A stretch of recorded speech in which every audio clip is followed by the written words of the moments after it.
Izin Ibu Ketua, pimpinan dan anggota Komisi 4 DPR RI, kami ingin menyampaikan satu isu saat ini, yaitu masalah beras. Ini kami sampaikan, kami mencoba menganalisa karena ada anomali di mana 1 bulan lalu itu terjadi penurunan harga di tingkat petani atau penggilingan. Kami ulangi, penurunan harga terjadi di penggilingan atau petani, tetapi terjadi kenaikan di tingkat konsumen. Ini terjadi anomali. Di sisi lain, sesuai BPS, produksi kita naik itu 14% atau 3 juta ton lebih. Ada surplus 3 juta ton lebih dari kebutuhan. Tetapi harga naik, sisi lain petani turun. Harusnya kalau petani naik, baru bisa naik di tingkat konsumen.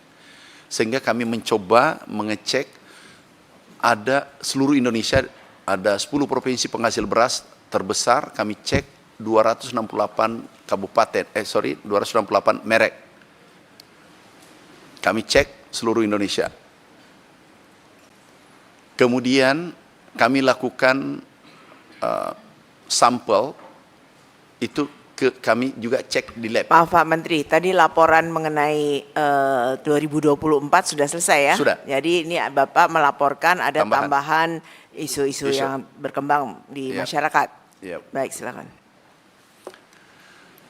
Ini kami periksa di 13 lab.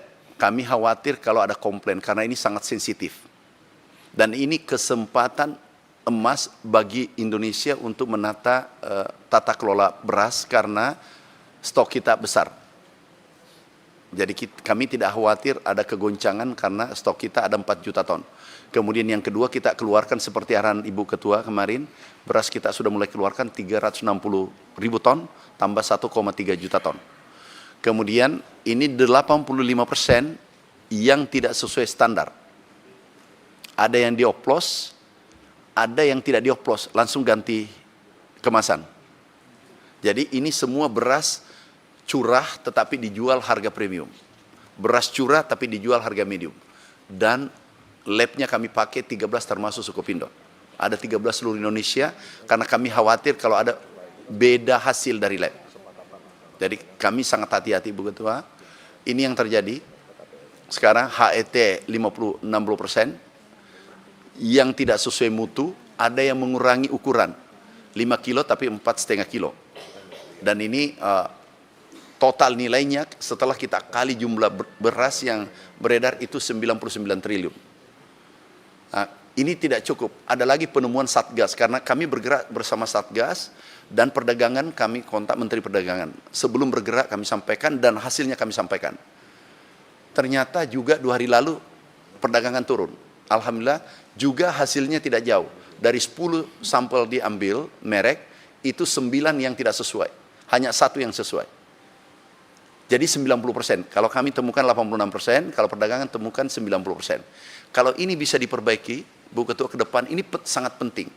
Ini akan mengangkat kesejahteraan petani dan daya beli masyarakat naik.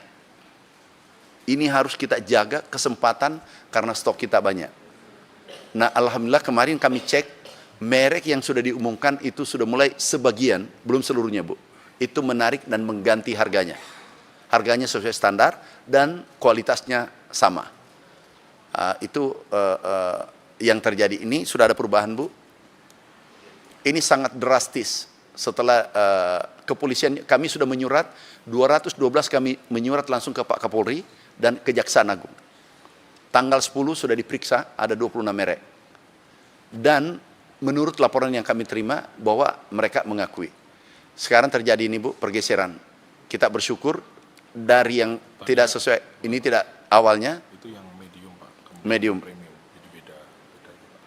Nah, tapi ini medium yang tidak sesuai, medium tidak sesuai 91%. Kemudian yang premium adalah 43%. Tapi awalnya ini lebih besar Bu. Jadi sudah ada kesadaran dan mereka tahu dari salah satu perusahaan kami terima suratnya, kami terima menghimbau jangan menjual beras yang kualitasnya tidak sesuai dan harga. Kami sudah terima, Bu. Insya Allah mudah-mudahan ke depan, Bu, mohon dukungan Bu Ketua, seluruh Komisi 4, dengan segala kerendahan hati kami mohon, karena ini masa depan pangan kita. Kesempatan juga memperbaiki, karena dulu kami tidak berani. Kalau stoknya 1 juta, Bu, pasti pemerintah tidak berani melakukan perbaikan. Tapi alhamdulillah stok kita cukup, sehingga kita perbaiki. Terima kasih Bu Ketua, terima kasih Wakil Ketua Komisi 4 DPR RI. Terima kasih, wassalamualaikum warahmatullahi wabarakatuh.